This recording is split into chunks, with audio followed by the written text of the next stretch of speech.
The Cowboys are getting healthier. The Packers are not. I'm Joe Dolan, and this is the Fantasy Points Daily Lineup for Friday, September 23rd, 2022.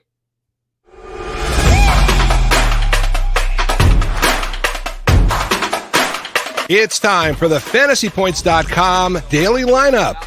Staying on top of the latest news and updates around the NFL. Rise and shine, folks. We're taking the field. Here's your host, FantasyPoints.com's Joe Dolan.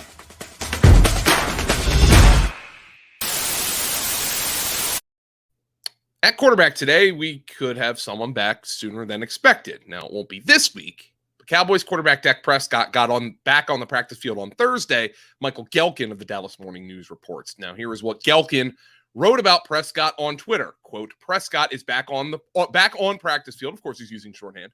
Gripping and throwing a training ball. Not throwing footballs yet or taking snaps. 10 days removed from surgery on right thumb fracture. But this is part of him building towards quick return.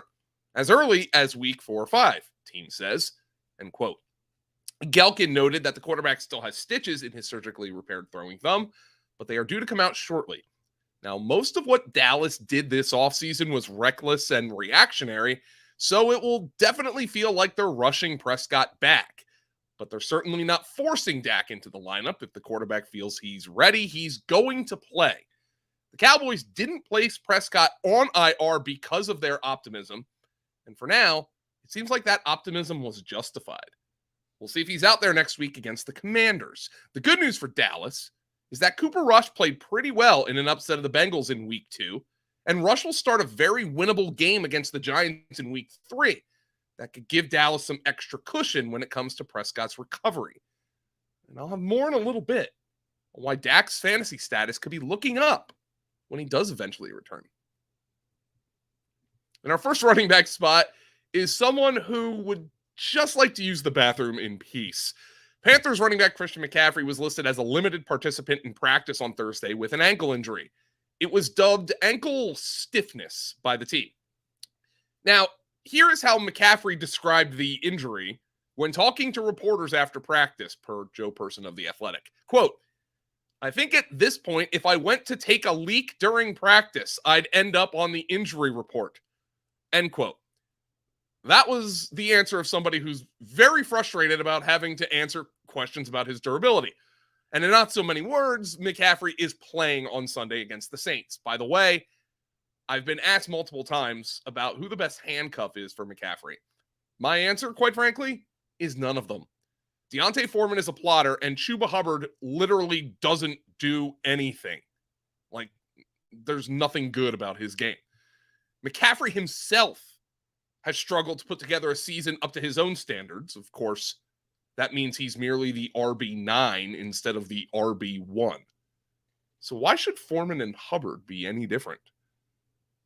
In our second running back spot, there's some optimism about Alvin Kamara. Now, Kamara was limited in practice on Thursday as he recovers from a rib injury that cost him the Saints' week 2 tilt with the Buccaneers. Kamara was limited on Wednesday too, but this is better than last week when he practiced on Wednesday but couldn't go on either Thursday or Friday.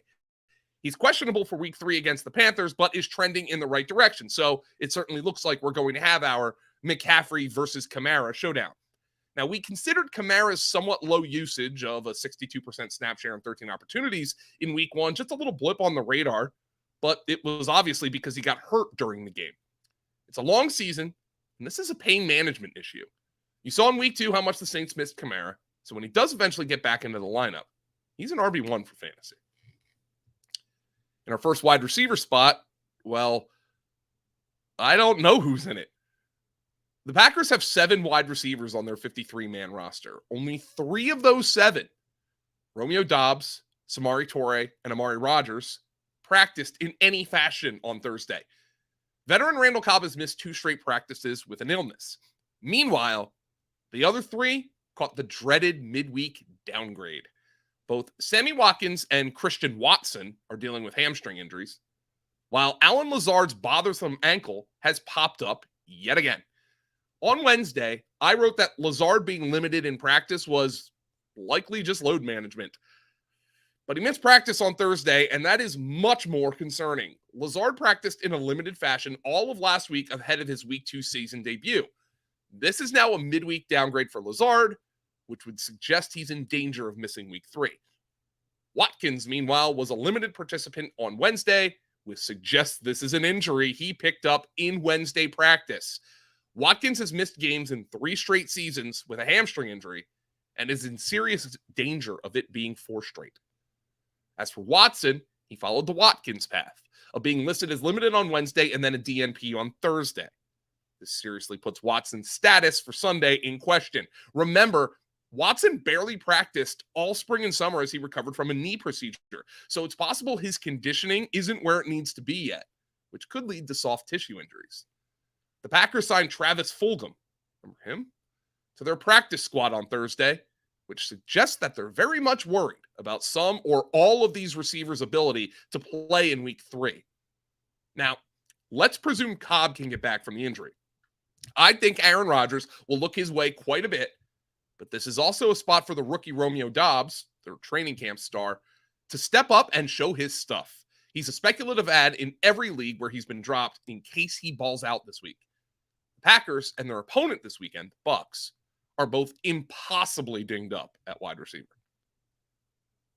At our other wide receiver spot, we have someone who is expected to make his season debut this week.